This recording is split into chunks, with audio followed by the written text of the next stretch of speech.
Programme میں ایک بار پھر خوش آمدید سر۔ یہ جو پائپ لائن میں ملاقاتیں ہیں آپ کی نظر میں یہ کس تناظر میں ہے سر؟ حال ہی میں جو JUIF نے کہا تھا کہ عید کے بعد کوئی تحریک چلائیں گے، سڑکوں پر نکلیں گے، اسی تناظر میں ہوں گی یا کس تناظر میں آپ سمجھتے ہیں کہ یہ ملاقاتیں ہوں گی؟ ہم تحریک چلانے کے حق میں تھے اور اس حوالے سے ہماری اسٹیٹمنٹ بھی آئی ہوں گی، مگر اس کے ساتھ جو ہے نا وہ دنیا کے حالات جو ہے جس میں خطے کے حالات شامل ہیں، اسپیشلی خطے کے حالات بگڑ گئے ہیں۔ اب جب خطے کے حالات بگڑ گئے ہیں تو حکومت کے ساتھ ہم 100 دفعہ اختلاف کریں، ہمارا پاکستان کے ساتھ تو کوئی اختلاف نہیں ہے۔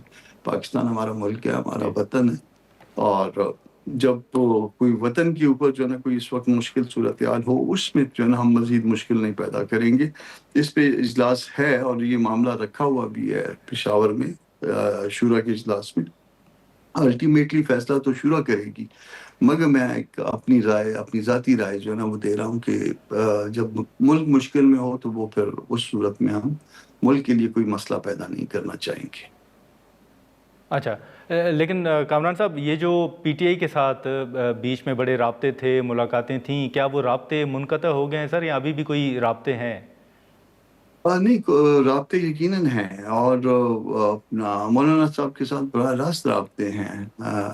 خان صاحب کا رابطہ ہے، خان صاحب سے مراد جو ہے نا محمود خان صاحب کا، ان کا رابطہ ہے، کیونکہ وہ اپوزیشن لیڈر ہیں۔ بیرسٹر گور صاحب کا بھی جو ہے نا رابطہ ہے، اسپیکر صاحب جو ہمارے خیبر پختونخوا والے تھے، ان کا جو ہے نا وہ عام طور پہ رابطہ رہتا ہے مولانا صاحب کے ساتھ۔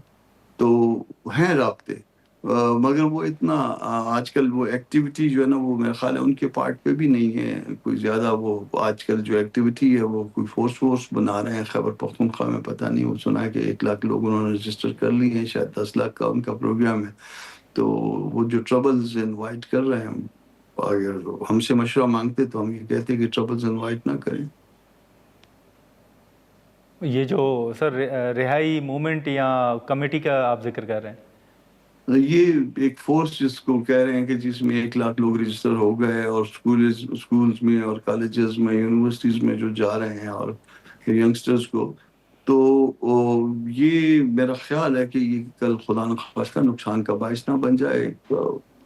مشورہ ہے اس کو دیکھ لیں، ان کا دل چاہے تو اس کو مانے یا نہ مانے، یہ ان کی اپنی مرضی ہے، کیونکہ وہ الگ سے پولیٹیکل پارٹی ہے، اور پھر اس کے ساتھ ساتھ ملک اس وقت ایک مشکل صورتحال میں بھی ہے، اس لیے ہم نہیں چاہیں گے کہ کوئی اس میں مزید کوئی مشکلات کا اضافہ ہو۔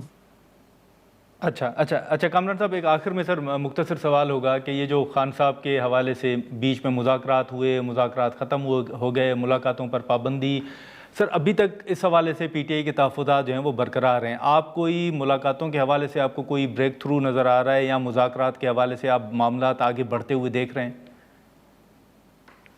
ایسا ہے کہ آپ پہلے تو کلیئرٹی ایک پیدا کر لینا کہ اسٹیبلشمنٹ سے بات کرنی ہے یا نہیں کرنی، اسٹیبلشمنٹ اچھی ہے یا بری ہے۔ اس بری اسٹیبلشمنٹ کے ساتھ اگر بری ہے تو اس کے ساتھ آپ نے گزارا کرنا ہے یا نہیں کرنا، اگر اچھی ہے تو اس کے ساتھ جو ہے نا پھر آپ نے کس طرح سے آگے جو ہے نا وہ کس طرح سے معاملہ لے کے چلنا ہے۔ آپ اس کو اس پہ جو ہے نا اس میں دو طرف جا رہے ہیں کہ آپ ہارٹ اینڈ کولڈ جو ہے نا بیک وقت نہیں ہو سکتا نا، وہ اس لیے جو ہے شاید یہ ان کی بات جو ہے نا وہ توڑ نہیں چڑھتی ہے۔ ایک اپنا فیصلہ کریں اور اس فیصلے کو لے کے پھر آگے چلیں۔ وہ اچھی بھی ہوتی ہے، وہ بری بھی ہوتی ہے، ان کے ساتھ بات بھی کرنی ہے، ان کے ساتھ جو ہے نا وہ بات نہیں بھی کرنی ہے۔ دونوں کام اکٹھے نہیں ہو سکتے۔ وہ کلیئرٹی کے ساتھ جو کچھ آپ کی کرنا ہے نظر وہ میں سر کرنا۔ ہونی چاہیے، اسٹیبلشمنٹ کے ساتھ بات چیت ہونی چاہیے آپ کی نظر میں؟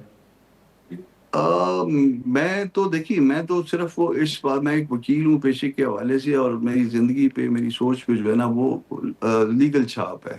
جو چیز قانون میں ہے وہ کام ہونا چاہیے، جو چیز قانون میں نہیں ہے وہ نہیں ہونا چاہیے۔ میں اس کے مطابق چلتا ہوں، جو چیز ٹھیک ہے، قانون میں ان کا کام نہیں ہے وہ نہیں ہونا چاہیے۔